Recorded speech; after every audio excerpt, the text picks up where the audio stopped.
This is the original. Excellent. Let's move over to this next car, which is very interesting and is attracting a lot of attention. We're here early. I mean, I'm glad that we're here early so that the car isn't surrounded by a bunch of people, because I'm sure it will eventually. Right. Can you tell us about this one?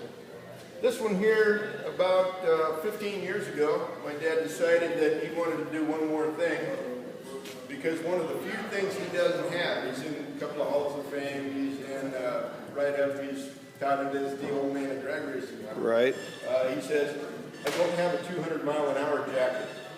So just as I don't know if it was more of a joke than something, he goes, I'm going to build a streamliner and go over 200 sometime in my life. And you got to take him seriously when he says that. Well, you do, because you never know if he's serious. Yeah.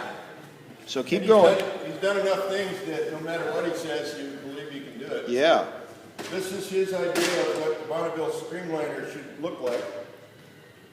It has things that he's talked about over the years of building it. He says this little lump here is because the sole patterns always trail up here. Say that again. Say that again. Point to it. Could you point to it? Some of the bumps, not back here in the back. Right. On almost all streamliners, there will be a salt pattern here somewhere that he didn't like, and he thought that's turbulence. Right. Obviously, that shouldn't do that, so he put a lump in the way.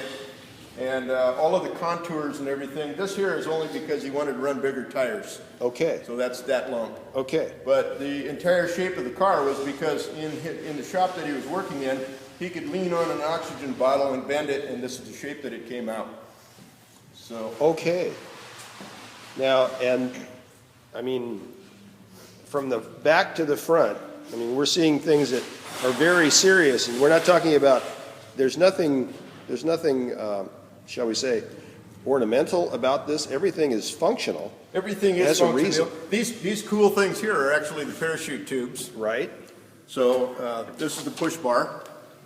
Right. This tail is for stability. Right. Because, as you know, a cigar can run upside down as easy as sideways, or you never know which direction it's going. Right. So the tail helps to keep it upright.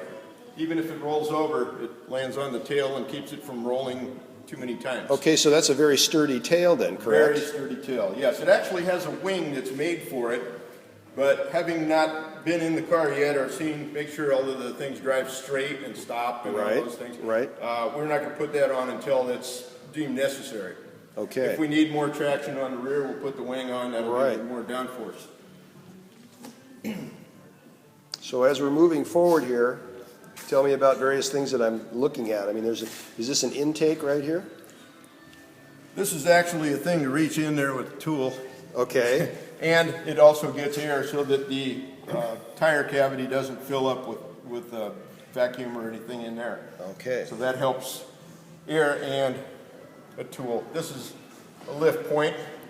Just one of those things, when we lift this, it's in a cradle. Okay. Lift straight up to roll the thing around, because a 25-foot long car with 4 degrees of steering it makes a 330-point turn rather than a 3-point turn. Oh, so absolutely. you pick it up and roll it around on the cradle, and it also loads in the trailer that way. Right. Okay.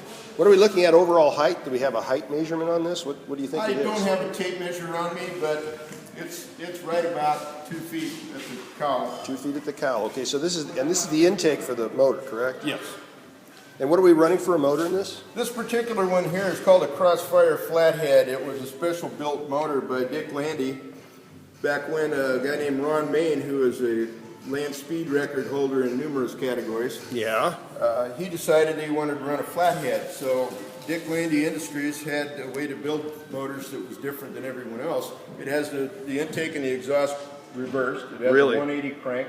Ooh. It has, I don't know all of the technical details. Sure. It's evolved over the years. Right. The motor's already run over 300 miles an hour.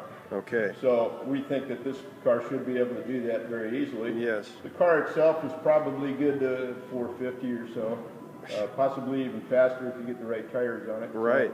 So we'll run this motor until we get those records, and then move up to some other, whatever fits in the car, that's what we'll try. Got it. Whoever has money that wants to throw at it, yes, we'd be happy to have and to be a part of that, correct. This is just another engine access cover. The fluids are all in here. It has 80 gallons of water for the radiator, and it just, all of the fluids that are in here just run straight through the motor. There's no pumps, no fuel pump, no water pump, no air pump. Really? It's just compressed air, Yeah. fills the tanks, runs through the motor, and it exhausts into the back of the car, Really? into a catch tank. So Okay. Wow. another one of those little things that most people don't have a clue about. Right. But you don't want to take horsepower away from the motor with pumps and water pumps, things like that. Makes way too much sense. Any more horsepower you can add will Right. only make you go faster. Right. Okay. We're coming up here to this serious front section. Now tell us about that. This is a serious front section. This is actually in this little piece right here. It's Yes. a periscope. You lay down flat on your back inside the car. Yeah. Look up into the prism. Right here is your windshield. So it's actually all in the door. So everything could be worked on and adjusted. So you're laying, once again, you're laying flat on your Flat on back. your back. You steer with your arms at the side. You're actually steering with your feet, but all of the controls in part of the steering setup is on your arms. So you lay flat on your back, look up through the periscope, and see right down there. And how does it feel in there? I mean, is it claustrophobic? What do you think? For me, it wasn't claustrophobic, and my dad got a hold of some mirror a few years back, which is extremely reflective. I don't know if you know that most mirrors are only between 68 and 70% reflective. And this is a NASA thing they use on the shuttle and then Skylab and things like that. Right. This is 93% reflective. So when you look at it, it doesn't feel like a mirror. It feels like you're looking at something.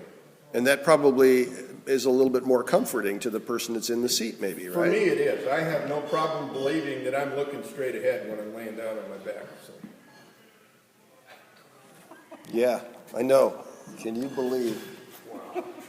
Everybody thinks it's funny and no one believes it, but put No, it in there and you go. no, you know something? Oh, wow. This is actually the access to the car.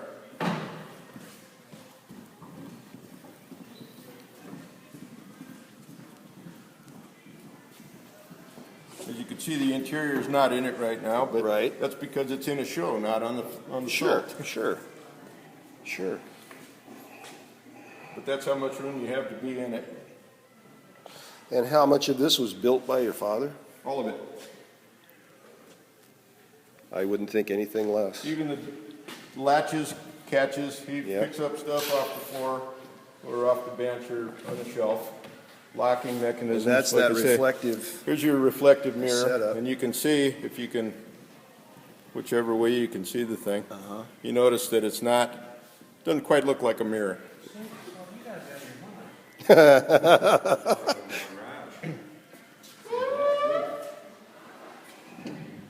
Thank you for opening that up and showing us that. That's great.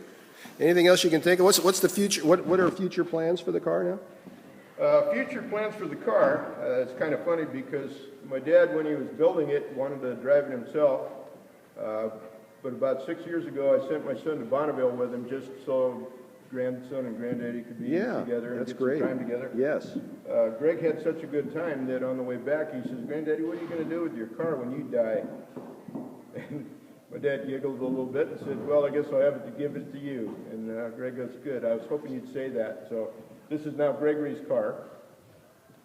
So now I've agreed to campaign the car with him, and I picked up a friend of mine that's a racer in different deals. He's run with the IndyCar, he's run with Invara, SCCA, and he's never done a land speed car. So a few weeks ago when I had him help me put the car together for the show, he said he needs to be a part of it and he really wants to drive the car. So I think we're going to team up down south and run the car for the next few years. Let my dad build motors and things like that he can still do real well.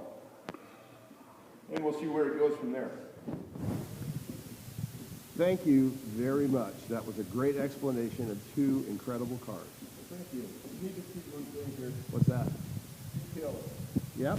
This V8 here. Yep. About 15 years ago, my dad decided to make his pantograph flame cutter into a plasma cutter. Right. So that's a hand-cut V8 logo out of stainless steel, and it's just a detail that he decides that it has to be there, Sure or it it's does. not a fuller car. Correct. I was really admiring that. Yeah. This this particular pin here, and the one you Yes. saw in the back. Yep. This whole car goes on a rotisserie. So when you need to work on it, you flip it upside down and spin it around as you need to work. What?